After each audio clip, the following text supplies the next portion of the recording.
పేరు మహాలక్ష్మి. చైతన్యం సంకల్ప బలం ప్రేక్షకులకు, వీడియో సంచిక వీక్షకులకు మాతృదినోత్సవ శుభాకాంక్షలు. బాణుడి పగపగలతో పాటు 2 తెలుగు రాష్ట్రాల్లో కూడా ఎన్నికల వాడివేడి చాలా అధికంగానే ఉంది. ముందుగా చైతన్యం సంకల్ప బలం రథసారథి వారధి అయినటువంటి శ్రీమతి తీగవరపు శాంతి గారి సంపాదకీయం చూద్దామా? మరి రండి.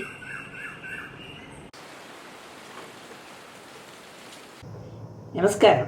క్రోధినామ సంవత్సరం ఉత్తరాయణం వసంత ఋతువు మే నెల చైతన్యం సంకల్ప బలం వీడియో సంచికకు స్వాగతం. 2024 భారత్లో ఎన్నికల కురుక్షేత్ర సంగ్రామం. 18వ లోక్సభ ఎన్నికల షెడ్యూల్ ప్రపంచంలోనే అతిపెద్ద ప్రజాస్వామ్య దేశమైన భారతదేశంలో 18వ భారత ఎన్నికల షెడ్యూల్ను భారత ఎన్నికల సంఘం ఈసీఐ ప్రకటిస్తుంది. 17వ లోక్సభ పదవీకాలం 2024 జూన్ 16న ముగియనుంది. కావున 2024 సార్వత్రిక ఎన్నికలు 7 దశల్లో ఏప్రిల్ 19 నుండి ప్రారంభమై జూన్ 1 వరకు కొనసాగుతాయని ఎన్నికల కమిషన్ తెలియజేసింది. దేశంలో మొత్తం ఓటర్లు 97 కోట్ల మంది ఉన్నారు. 55 లక్షల ఈవీఎంలు సిద్ధం చేశామని, 10,50,000 పోలింగ్ స్టేషన్లు ఉన్నాయని, 1,50,00,000 మంది సిబ్బంది ఎన్నికల విధుల్లో పాల్గొంటారని వెల్లడించారు. ఇక ఇందులో పురుష ఓటర్లు 49.7 కోట్లు, మహిళా ఓటర్లు 47.1 కోటి, మొదటిసారిగా తమ ఓటు హక్కును వినియోగించుకునేవారు 1 కోటి, 85 ఏళ్లు దాటిన వారు 82 లక్షల మంది, ట్రాన్స్జెండర్స్ 48,000 మంది, యంగ్ ఓటర్లు 19.74 కోట్ల మంది, 100 సంవత్సరాలు దాటిన వారు 2.18 లక్షల మంది, సర్వీస్ ఓటర్లు 19 లక్షల మంది, దివ్యాంగ ఓటర్లు 88.4 లక్షల మంది ఓటర్లు ఉన్నారు. ఈ ఎన్నికల్లో నోటిఫికేషన్ వెలువడగానే దేశవ్యాప్తంగా మోడల్ కోడ్ ఆఫ్ కండక్ట్ అమలు కానుంది. ఎన్నికలు పారదర్శకంగా, నిష్పక్షపాతంగా జరిగేందుకు ఎన్నికల కోడ్ తప్పనిసరి. అన్ని రాజకీయ పార్టీలు తప్పనిసరిగా పాటించాల్సి ఉంటుంది. ఈ సందర్భంగా ఎన్నికల సంఘం నుంచి వివిధ రాజకీయ పార్టీల అభ్యర్థులు, ఓటర్లకు నియమ నిబంధనలు ఉంటాయి. ఎన్నికల కోడ్ నిబంధనలు: ప్రభుత్వ కార్యాలయాల్లో ప్రధాని, ముఖ్యమంత్రి, మంత్రుల ఫోటోలు ఉండకూడదు. ప్రభుత్వ భవనాలు, ఆస్తుల వద్ద రాజకీయ నేతల పోస్టర్లు, కటౌట్లు, హోర్డింగ్లు, పోస్టర్లు, వాల్ పోస్టర్లు తొలగించాలి. బస్టాండ్లు, రైల్వే స్టేషన్లు, రహదారులు, బస్సులు, విద్యుత్ స్తంభాలు, మున్సిపల్ కార్యాలయాల స్థలాలలో ప్రకటనలు, హోర్డింగ్లు ఉండకూడదు. ప్రభుత్వ అధికారిక వెబ్సైట్ నుంచి మంత్రులు, ప్రజాప్రతినిధుల ఫోటోలు తొలగించాలి. ప్రభుత్వ అధికార వాహనాల వినియోగం నిలిపివేయాలి. ఎన్నికల ప్రక్రియలో పాల్గొనే అధికారులు, సిబ్బంది బదిలీలపై పూర్తిగా నిషేధం ఉంటుంది. మంత్రులు, రాజకీయ నేతలతో అధికారుల వీడియో కాన్ఫరెన్సులు ఉండవు. లబ్ధిదారులకు ఇచ్చే పత్రాలపై ముఖ్యమంత్రి, మంత్రుల ఫోటోలు ఉండకూడదు. ప్రభుత్వ అధికారులు, ఉద్యోగులు ఎన్నికల్లో ప్రచారం చేయకూడదు. కులాల, వర్గాల ఆధారంగా ఓటు అడగకూడదు. పోలింగ్ కేంద్రానికి 100 మీటర్ల దూరంలో ప్రచారం నిషిద్ధం. ఓటింగ్కు 48 గంటల ముందు ఎన్నికల ప్రచారం, బహిరంగ సభలపై నిషేధం ఉంటుంది. ర్యాలీలు, సమావేశాలు, ముందస్తు సమాచారాన్ని పోలీసులకు ఇవ్వాలి. లౌడ్ స్పీకర్ వినియోగించడానికి అనుమతి తీసుకోవాలి. రాజకీయ పార్టీలు తమ అభ్యర్థులు, ఏజెంట్లకు గుర్తింపు కార్డులు జారీ చేయాలి. ఎన్నికల విధుల్లో ఉండే అభ్యర్థులతో సహకరించాలి. ఓటర్లకు ఇచ్చే స్లిప్పులు సాధారణ కాగితంపై ఉండాలి. ఏ విధమైన పార్టీ గుర్తులు, అభ్యర్థి పేరు, పార్టీ పేరు ఉండకూడదు. ఓటింగ్కు 48 గంటల ముందు మద్యంపై నిషేధం ఉంటుంది. 106 అసెంబ్లీ సెగ్మెంట్లలో 6 గంటల వరకు పోలింగ్. తెలంగాణ రాష్ట్రంలో లోక్సభ ఎన్నికల్లో పోలింగ్ సమయాన్ని మరో గంట పాటు పొడిగిస్తూ కేంద్ర ఎన్నికల సంఘం ఉత్తర్వులు జారీ చేసింది. రాష్ట్రంలో ఈ నెల 13వ తేదీన పోలింగ్ జరగనున్న 17 నియోజకవర్గాల పరిధిలో 119 అసెంబ్లీ సెగ్మెంట్లు ఉన్నాయి. వీటిలో 6 నియోజకవర్గాల పోలింగ్ ఉదయం 7 గంటల నుండి సాయంత్రం 6 గంటల వరకు నిర్వహించవలసిందిగా తెలంగాణ రాష్ట్ర ముఖ్య ఎన్నికల అధికారి వికాస్ రాజుకు బుధవారం ఈసీ ఉత్తర్వులు జారీ చేసింది. తొలుత జారీ చేసిన ఉత్తర్వుల ప్రకారం పోలింగ్ ఉదయం 7 గంటల నుండి సాయంత్రం 5 గంటల వరకే నిర్వహించాలి. కాగా తీవ్రవాద ప్రభావిత ప్రాంతాలుగా గుర్తించిన ఆదిలాబాద్, పెద్దపల్లి, మహబూబాబాద్, వరంగల్, ఖమ్మం లోక్సభ నియోజకవర్గ పరిధిలోని 13 అసెంబ్లీ సెగ్మెంట్లలో సాయంత్రం 4 గంటల వరకే పోలింగ్ నిర్వహిస్తారు. ఆయా స్థానాల్లో సమయాల్లో ఎలాంటి మార్పు చేయనప్పటికీ మిగిలిన అన్నిటిలోనూ ఈసీ సమయాన్ని పొడిగించింది. 9లోగా సంపూర్ణంగా రైతు భరోసా నిధులు జమ చేయలేదని కేసీఆర్, హరీష్ రావు అంటున్నారు. డిసెంబర్లో జమ చేయటం మొదలుపెట్టి 69 లక్షల మంది రైతులకు గాను ఇప్పటి వరకు 65 లక్షల మందికి అందించాం. మిగిలిన 4 లక్షల మంది ఖాతాల్లోకి 9వ తేదీలోపు జమ చేస్తాం అని సికింద్రాబాద్లోని సీతాఫల మండి, ముషీరాబాద్ రోడ్ షోలు, కార్నర్ మీటింగ్లలో పాల్గొన్న ముఖ్యమంత్రి రేవంత్ రెడ్డి అన్నాడు. ఏపీలో చంద్రబాబు, కేంద్రంలో మోదీ వస్తే 2 ఏళ్లలో పోలవరం పూర్తి. అమిత్ షా ఆంధ్రప్రదేశ్ గుండాగిరిని అంతం చేసేందుకే తెదేపా, జనసేనతో కలిసి కూటమిగా ఏర్పడ్డామని భాజపా అగ్రనేత కేంద్ర మంత్రి అమిత్ షా అన్నారు. అవినీతి వైకాపా ప్రభుత్వాన్ని గద్దె దించుతామని చెప్పాడు.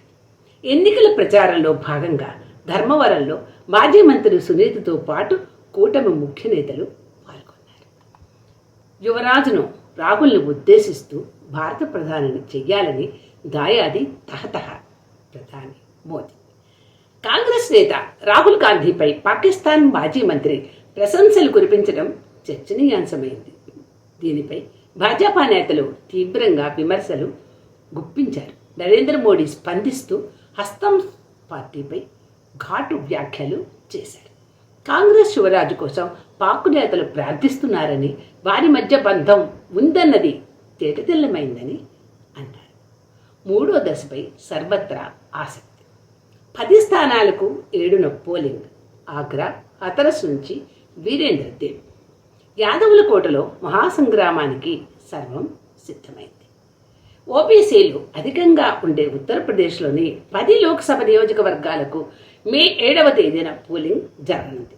తొలి 2 విడతల్లో ముస్లింలు, జాట్లు అధికంగా ఉండే నియోజకవర్గాల్లో ఇప్పటికే పోలింగ్ పూర్తయింది. దీంతో అందరి దృష్టి ఒకప్పటి సమాజ్వాదీ పార్టీ కంచుకోటలాగా నియోజకవర్గాలపై పడింది. ఈ ప్రాంతంలో ఓబీసీలోని యాదవులు, లోతులు, కచ్చులు, శాక్యులు, మురావులు అధికంగా ఉంటారు. వీరే ఇక్కడి ఎన్నికలకు ప్రభావితం చేస్తారు. కొన్ని ప్రాంతాల్లో ముస్లింలు, జాట్లు ప్రభావం చూపుతారు. గత 2 ఎన్నికల్లో మోడీ ప్రభావమే అధికంగా కనిపించింది. 2014లో ఈ 10లో 7 సీట్లను గెలుచుకున్న భాజపా 2019లో 8 గెలుచుకొని సత్తా చాటింది. మిగిలిన సీట్లను సమాజ్వాదీ దక్కించుకుంది. కేంద్రంలో అధికారం చేపట్టాలంటే ముఖ్యమైన రాష్ట్రాల్లో ఆధిక్యం సాధించాల్సి ఉంటుంది.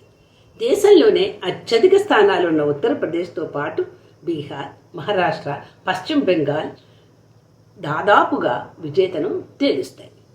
ఉత్తరప్రదేశ్ను పక్కన పెడితే 25% సీట్లున్న మిగిలిన 3 రాష్ట్రాల్లో ఏ పార్టీకి మొగ్గు ఉంటుందనేది చెప్పడం కష్టం. కీలక నేతలకు అగ్ని పరీక్ష. దేశవ్యాప్తంగా ఈ నెల 7న 93 స్థానాలకు ఎన్నికలు జరగనుండగా వాటిలో 9 నియోజకవర్గాల్లో ఆయా పార్టీలోని అగ్రనేతలు పోటీలో ఉన్నారు. 3వ విడత బరిలో కొందరికి కష్టం, కొందరికి సులభం. వారిలో ఒకరిద్దరి మినహా మిగిలిన వారి స్థానాల్లో గట్టి పోటీ నెలకొంది. మధ్యప్రదేశ్ ముఖ్యమంత్రి శివరాజ్ సింగ్ చౌహాన్ 20 ఏళ్ల తర్వాత లోక్సభ ఎన్నికల బరిలో దిగుతున్నారు. భాజపాకు కంచుకోట అయిన విదిశలో ఆయన పోటీ చేస్తున్నారు. దిగ్విజయ్ సింగ్ తన సొంత గడ్డ రాజ్గఢ్ నుంచి, గుజరాత్లోని గాంధీనగర్ నుంచి మరోసారి పోటీ చేస్తున్న కేంద్ర హోంమంత్రి అమిత్ షా, ఇప్పటికే భాజపా నుంచి 3 సార్లు గెలిచిన ప్రహ్లాద్ జోషి 4వ సారి, కర్ణాటక ధారవాడ రాజకుటుంబం నుంచి వచ్చి రాజకుటుంబం పట్టును నిలుపుకోవాలని కాంగ్రెస్ నుంచి భాజపా అభ్యర్థిగా వచ్చిన జ్యోతిరాదిత్య సింధియా, మహారాష్ట్ర నుంచి సుప్రియా సూలే, ఉత్తరప్రదేశ్లో అఖిలేష్ కుటుంబానికి కంచుకోట అయిన మైన్పురి డింపుల్ యాదవ్, అస్సాంలో ధుబ్రీ నుంచి all India United democratic front అధ్యక్షుడు బద్రుద్దీన్ అజ్మల్, గోవాలోని ప్రముఖ పారిశ్రామిక కుటుంబం నుంచి వచ్చిన పల్లవి డింపో దక్షిణ గోవా నియోజకవర్గం నుంచి పోటీ చేస్తున్నారు.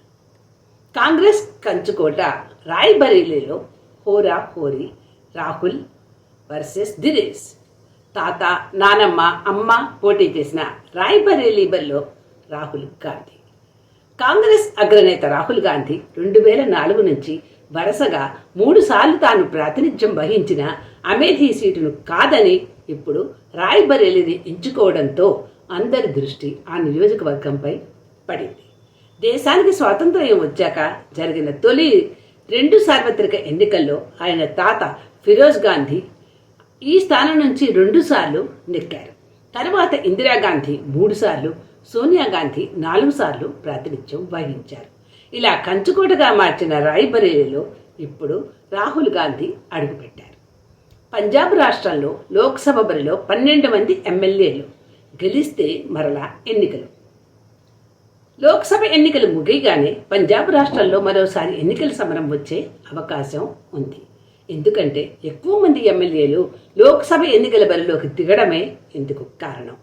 వీరు విజయం సాధిస్తే ఆయా అసెంబ్లీ స్థానాల్లో 6 నెలల్లో ఉప ఎన్నికలు వస్తాయి. మండుటెండల్లో బహిరంగ సభలు, ప్రజలు మలమల. అధికారాన్ని ఎలాగైనా చేజెక్కించుకోవడం ముఖ్యమని వేడి గాల్పుల్లో మండుటెండల్లో నిర్వహించే సభల్లో పార్టీలన్నీ ఒకరి మీద మరొకరు అస్త్రాలు గుజ్జబడుతూ మరోపక్క బరాలు కురిపిస్తూ ఉంటే ఆ వేడి గాలులు మండుటెండల్లో ప్రజలు వినలేక పడే అవస్థలు అన్నీ కావు. ఎప్పుడు ఎన్నికలు అయిపోతాయా అని ప్రజలు కూడా ఎదురు చూస్తున్నారు. ఈ అవస్థలు పడుతున్న ప్రజలకు ఎవరికి ఏ గుర్తుకి ఓటేయాలో తెలుసుకుంటున్నారా అనేది కూడా ముఖ్యంగా గమనించాలి.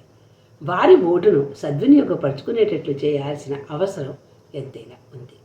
ప్రజలందరూ తమ ఓటును ఎవరికి వేద్దామో అనుకుంటున్నారో వారి గుర్తు కూడా జాగ్రత్తగా గమనించి పవిత్రమైన మీ ఓటును సద్వినియోగం చేసుకుంటారు కదూ.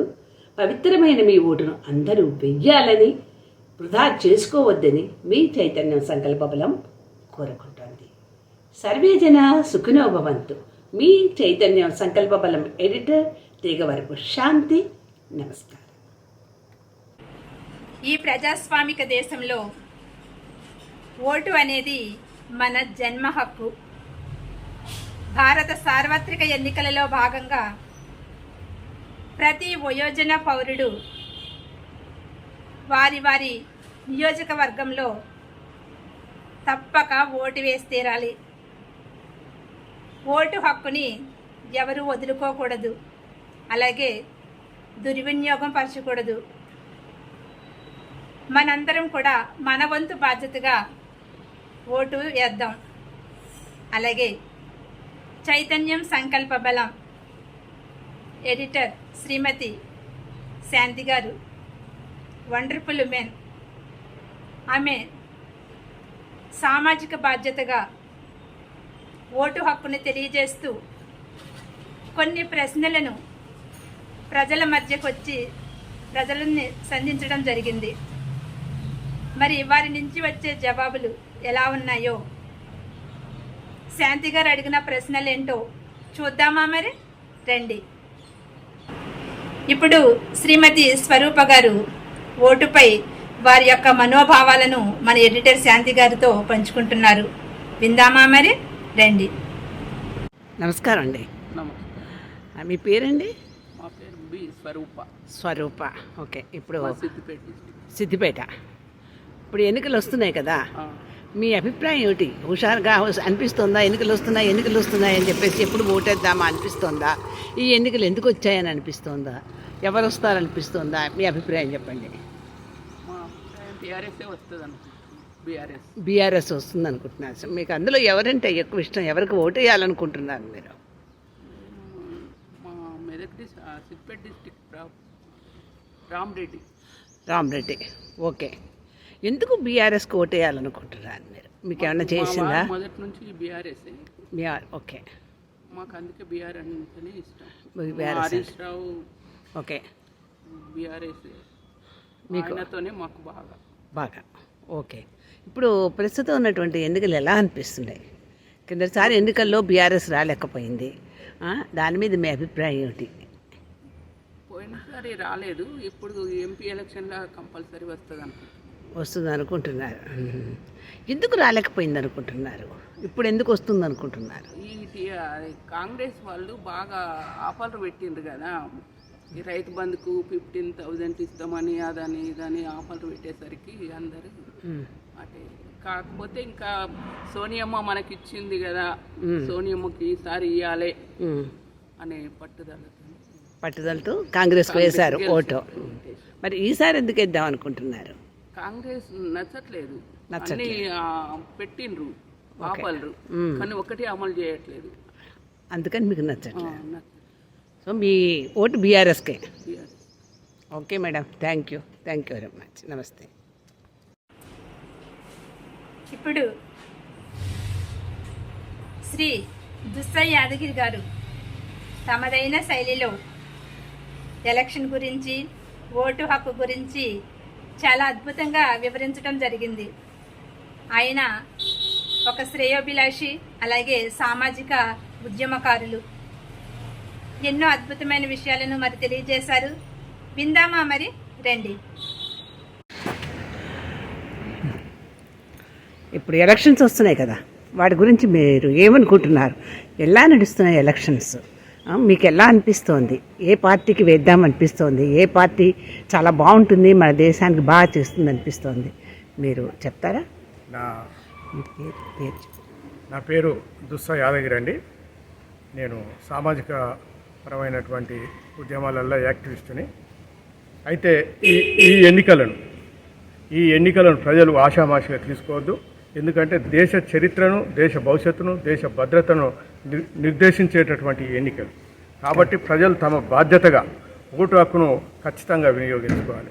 ప్రధానంగా మన దేశంలో ఓటు హక్కు విషయంలో జరుగుతున్న ప్రధాన లోపం ఏంటి అంటే, చదువుకున్న వాళ్ళు, ఉన్నత ఉద్యోగాలలో ఉన్నవాళ్ళు, సాఫ్ట్వేర్ ఇంజనీర్లు, వీళ్ళందరూ కూడా ఎన్నికలకు సంబంధించినటువంటి సెలవు ఇస్తే వాటిని కేవలం వాళ్ళ వ్యక్తిగత పనులకు వినియోగించుకుంటున్నారే తప్ప మాకు ఓటు వేయాలనే బాధ్యతను విస్మరిస్తున్నారు.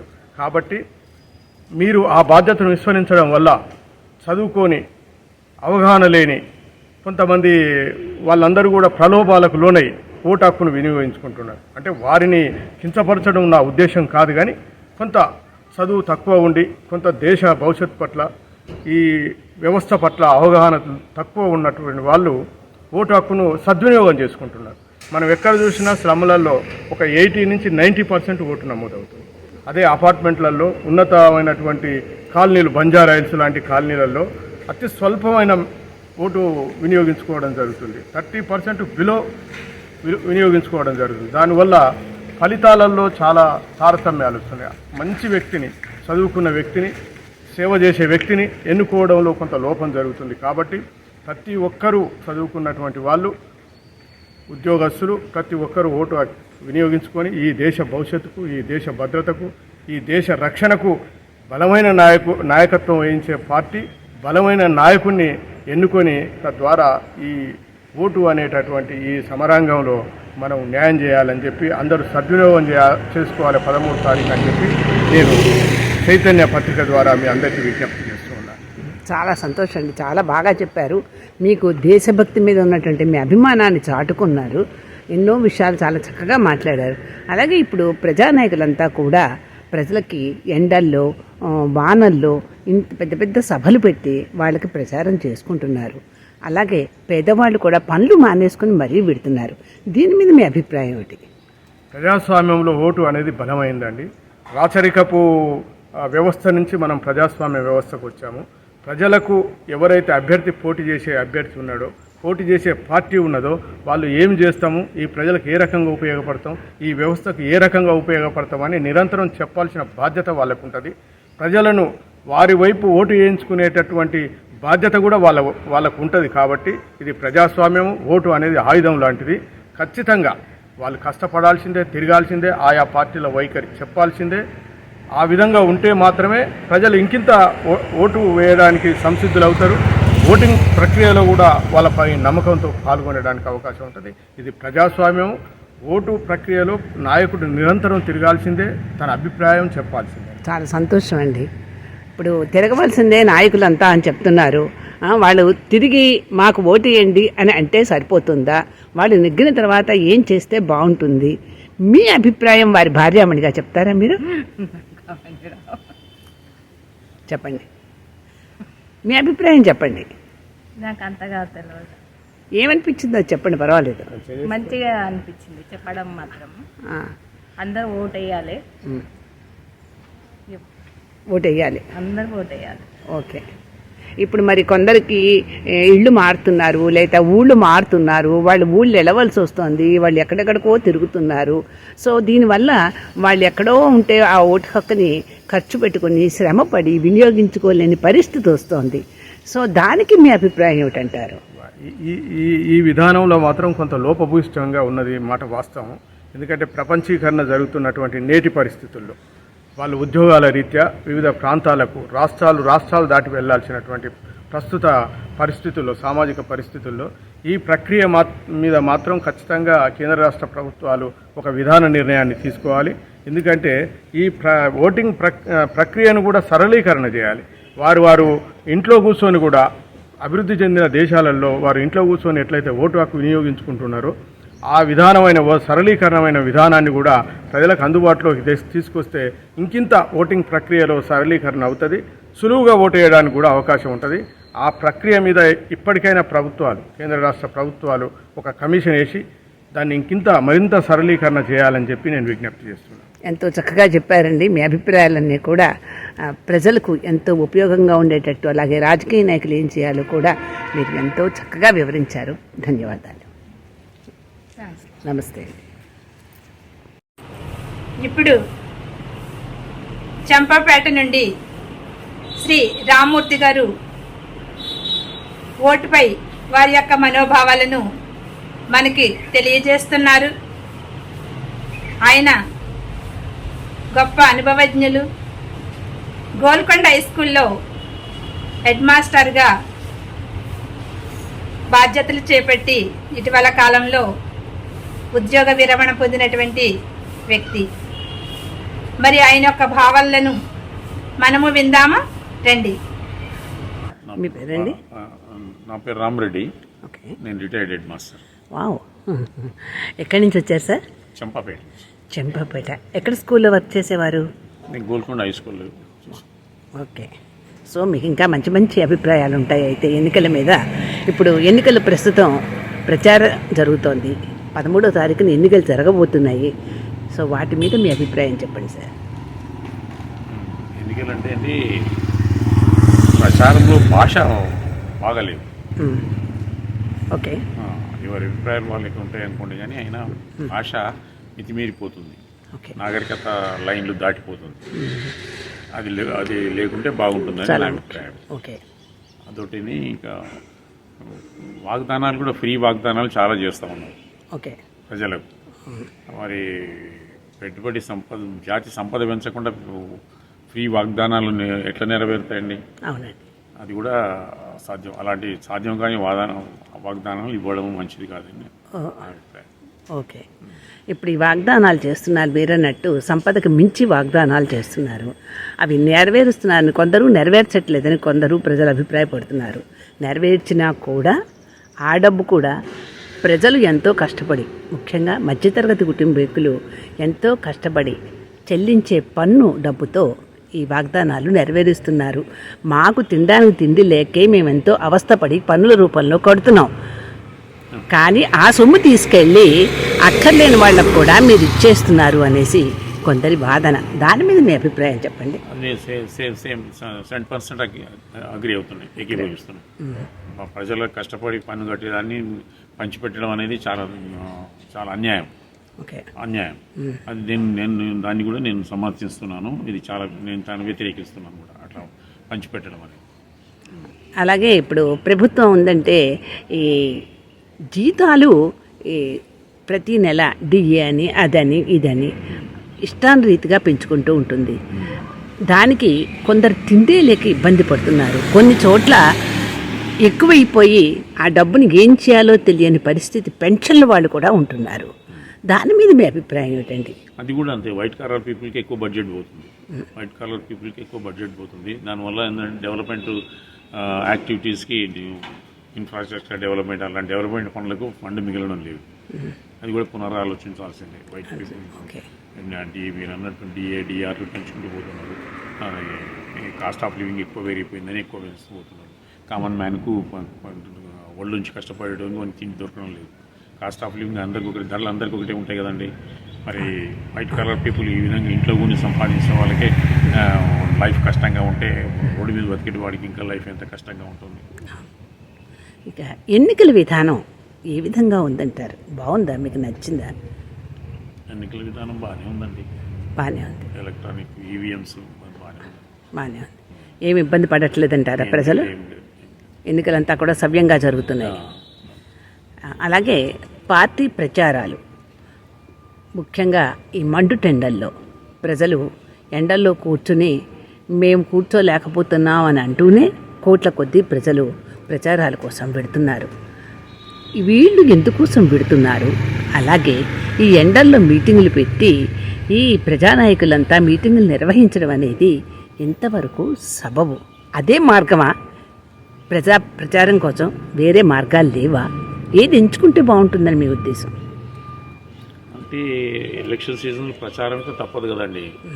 కానీ ఎలక్ట్రానిక్ మీడియాలో ప్రచారం చేస్తే బాగానే ఉంటుంది కాబట్టి. కానీ మన దగ్గర ఏమిటంటే మొదటి నుంచి వీళ్ళు ఓటర్స్ను డబ్బుకు మద్యానికి ప్రలోభ పెట్టింది కాబట్టి మీటింగ్కి వెళ్తే అది ఇంత డబ్బు ఇస్తారు, మద్యం పోస్తారు అనే ఉద్దేశంతో వస్తున్నారు. వాళ్ళు ఎండనక వానక వస్తున్నారు. కానీ మనది ఎక్కువ ఎలక్ట్రానిక్ మీడియా మంచిదే, కానీ ఎక్కువ ఎడ్యుకేటెడ్ వర్గం కాదు కాబట్టి దీనికి అలవాటు పడ్డారు కాబట్టి దీనికే వస్తుంది. మద్యం డబ్బుకు అలవాటు పడ్డారు కాబట్టి ఎంత ఎండలైనా కానీ మీటింగ్కి వస్తుంది. మీరు ఒక హెడ్ మాస్టర్గా ఎంతోమంది పిల్లల్ని చూసుంటారు, అలాగే ఎంతోమంది ఉపాధ్యాయుల్ని కూడా చూసుంటారు. అసలు టీచింగ్ విధానం ఏ విధంగా ఉంది? విద్యా విధానం ఏ విధంగా ఉందంటారు? విద్యా విధానం అంటే అండి అంత వ్యాపారమయమైపోయింది, ప్రైవేట్ పరం అయిపోయింది. విద్య అంతా ప్రైవేట్ పరం అయిపోయింది. ప్రైవేట్ విద్యా విధానమే ఎక్కువ. గవర్నమెంట్ స్కూల్స్ మంచి స్టాఫ్ ఉన్నప్పుడు గవర్నమెంట్ స్కూల్స్ కానీ గవర్నమెంట్ కాలేజీలకు కానీ ఎక్కువ తల్లిదండ్రులు కొంత ఇష్టపడడం లేదు. ప్రైవేట్లో అప్పు చేసైనా సరే ప్రైవేట్ విధానానికి వెళ్తున్నారు. అది హర్షించదగ్గది ఏం కాదు. ఓకే, అది అంటే విద్యా విధానం లోపం వల్ల జరుగుతుందంటారా? లేకపోతే ప్రజలు ఈ స్కూల్లో చదివితే గొప్ప, ప్రైవేట్ స్కూల్లో చదివితే గొప్ప అనే ఉద్దేశంతో పెడుతున్నారని మీ అభిప్రాయం? అదే ప్రైవేట్ స్కూల్లో చదివితేనే గొప్ప అనే విధానం మా సామాన్య జనంలో ఒక భ్రమ పడిపోయింది. భ్రమలో ఉన్నారు. ఆ భ్రమతోనే వాళ్ళు అప్పు చేసినా సరే ప్రైవేట్ స్కూల్లోకి పంపుతున్నారు. మార్పు రావాల్సిన అవసరం ఉందంటారు? అవసరం ఉంది. ఓకేనండి, ఎంతో మంచి విషయాలు, ఎంతో చక్కగా మీ అభిప్రాయాన్ని తెలియజేశారు. Thank you very much. నమస్కారం. మాది చైతన్యం సంకల్ప బలం పత్రిక మీకు అన్యథా ధన్యవాదాలు తెలుపుతాను. ఇప్పుడు టౌన్షిప్ నివాసులైనటువంటి శ్రీ రాధాకృష్ణ గారు, అలాగే శ్రీమతి లత గారు మన శాంతి గారు అడిగినటువంటి ప్రశ్నలకు తమదైన శైలిలో ఓటు గురించి, ఓటు హక్కు గురించి, ఎన్నికల గురించి, ప్రజలు పడే ఇబ్బందుల గురించి ఎన్నో సలహాలను, సూచనలను వ్యక్తపరచడం జరిగింది. అవేంటో విందామా? మరి రండి. మీ పేరండి?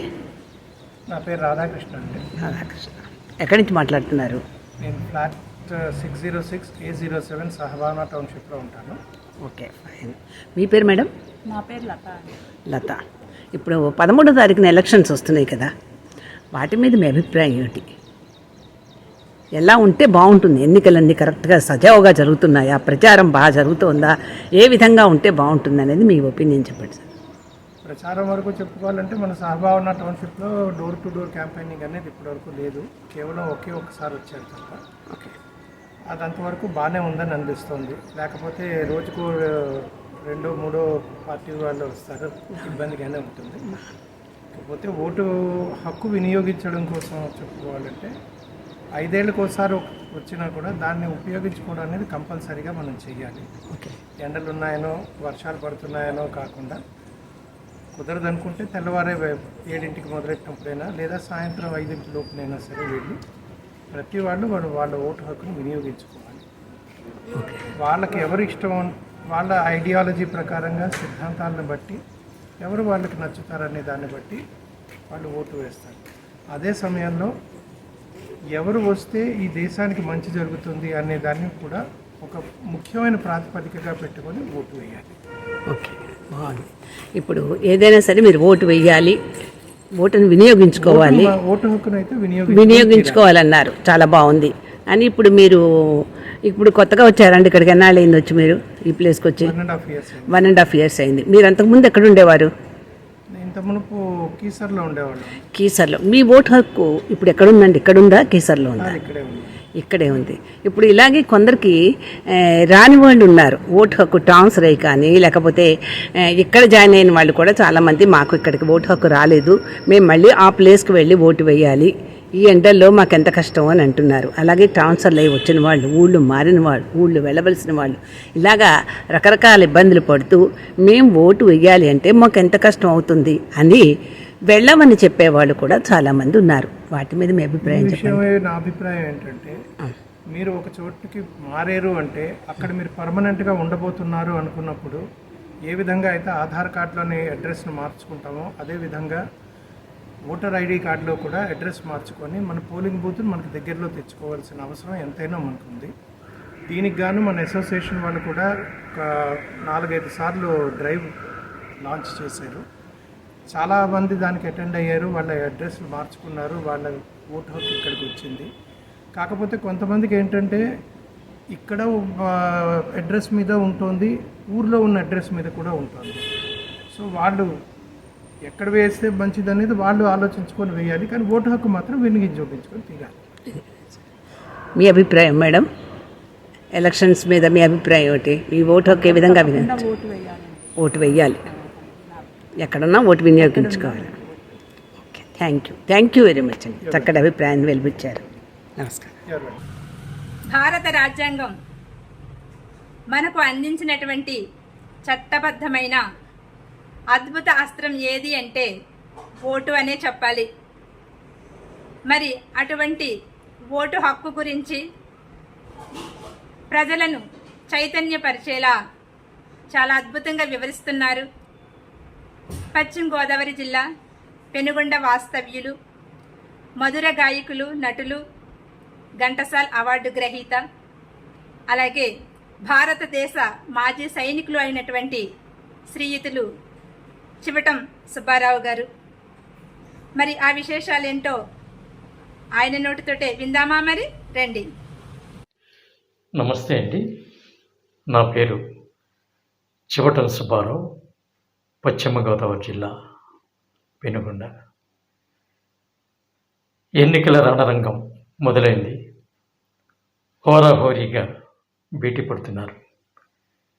కాబట్టి ప్రతి ఒక్కరూ కూడా తమకి ఓటుని సద్వినియోగం చేసుకోండి. ఎండ తీవ్రత పెరిగిందనో లేతే వర్షాలు పడుతున్నాయనో మీరు బద్దకించకండి. భారత రాజ్యాంగం మనకి ఒక పవిత్రమైన ఓటుని కల్పించింది. ఆ ఓటుని మనం సద్వినియోగం చేసుకోవాలి.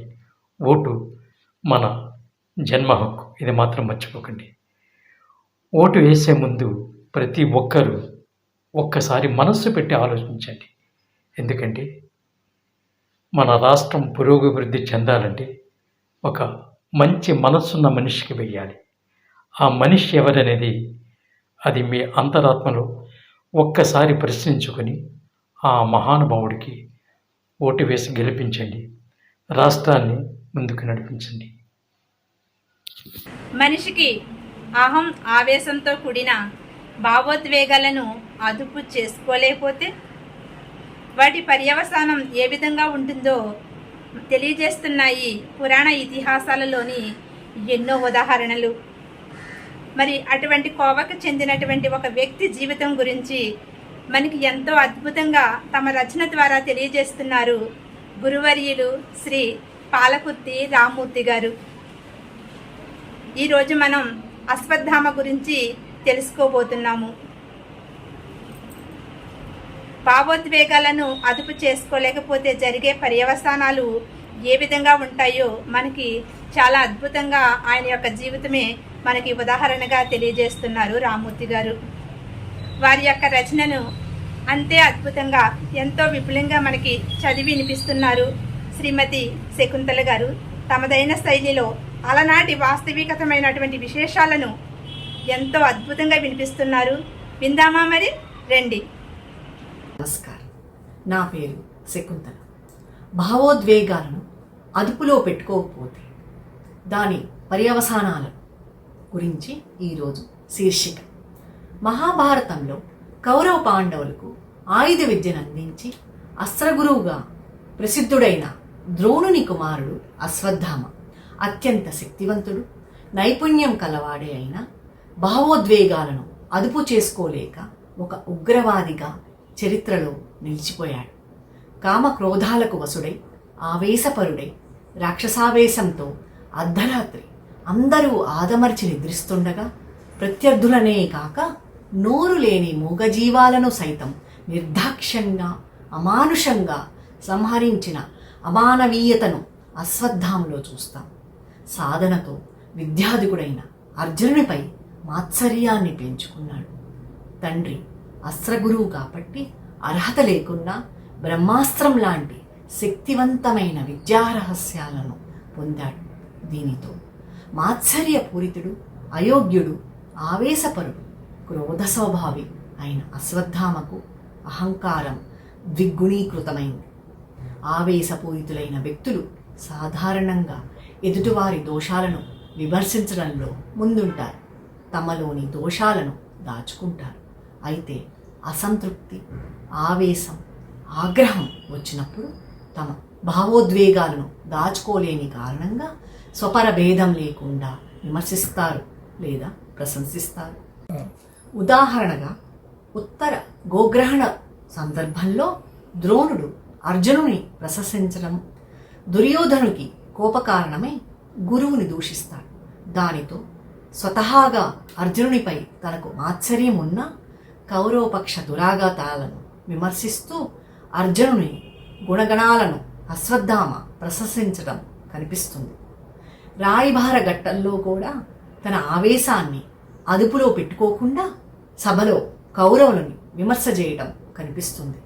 భావావేశాలు అదుపులో లేని కారణంగా ఒక్కోసారి తమను తాము నిందించుకునే సందర్భాలు ఉంటాయి. యుద్ధ సమయంలో ప్రాయోపవేశంలో అసువులు బాసిన ద్రోణుని తలను అందరూ చూస్తుండగానే దృష్టద్యుమ్నుడు నరికివేస్తాడు. అప్పుడు అపరిమితమైన ఆవేదన, బాధ, ఆవేశం పొందిన అశ్వత్థామ నా దివ్యాస్త్రంబులు బాహధర్మమునింక కల్పన అంటూ రోధిస్తాడు. నా ముందే నా తండ్రి తలను ఖండించారే అని విలపిస్తాడు.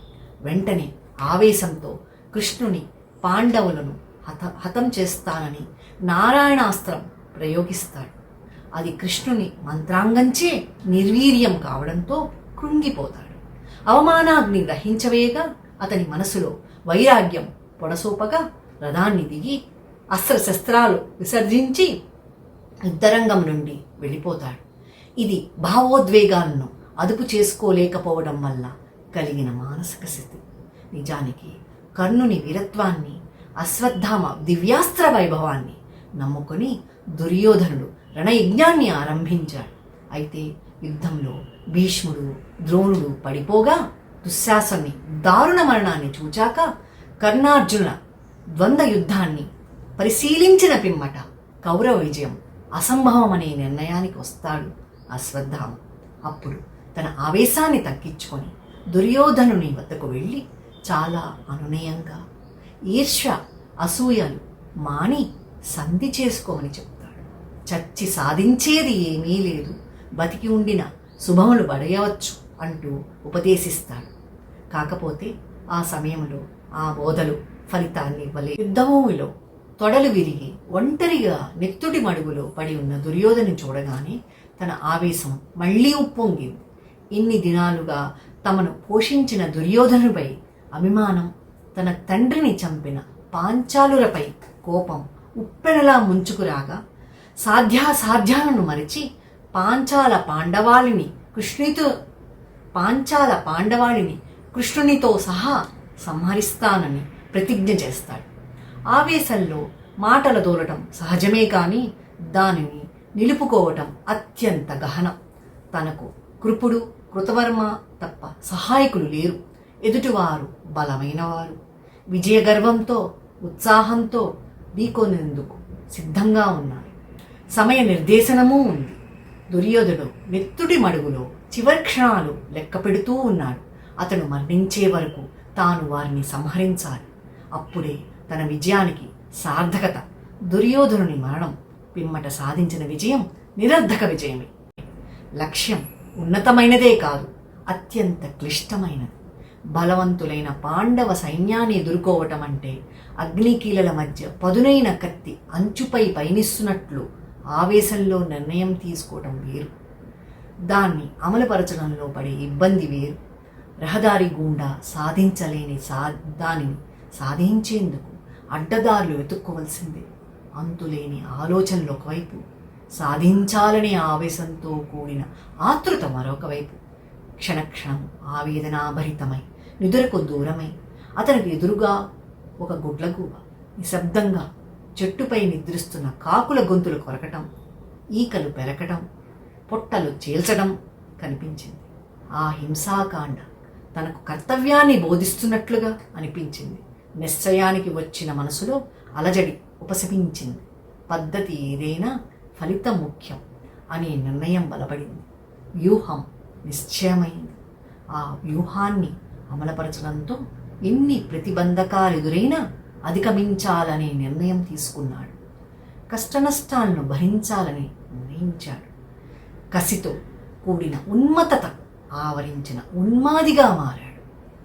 అయినా అంతరంగంలో ఏదో సంఘర్షణ, చేసేది అకృత్యం అనే భావన తన అంతరంగంలో పీడిస్తోంది. దానిని అధిగమించిన కసి, ఆవేశం, రాజుకిచ్చిన మాట తనలో ఉత్సాహాన్ని నింపి నడిపిస్తున్నాయి. అంత పెద్ద సేనావాహినితోనే గెలవటం సాధ్యపడలేదు. ఉన్న ముగ్గురం పాండవుల్ని ఎదుర్కొనగలమా? అది తనలో అనుమానం. గుడ్లగూబ ఉపదేశంతో ఉత్సాహం కలిగిన పాపభయం, పరాజయ భయం తనను వెనక్కు లాగుతున్నాయి. అంతరంగంలో ద్వైతీభావనల మధ్య సంఘర్షణ, ధర్మాధర్మ వివేచన, ఆవేశకావేశాలు ఇలా మనస్సునే జలదిరి మదిస్తూనే ఉన్నాయి.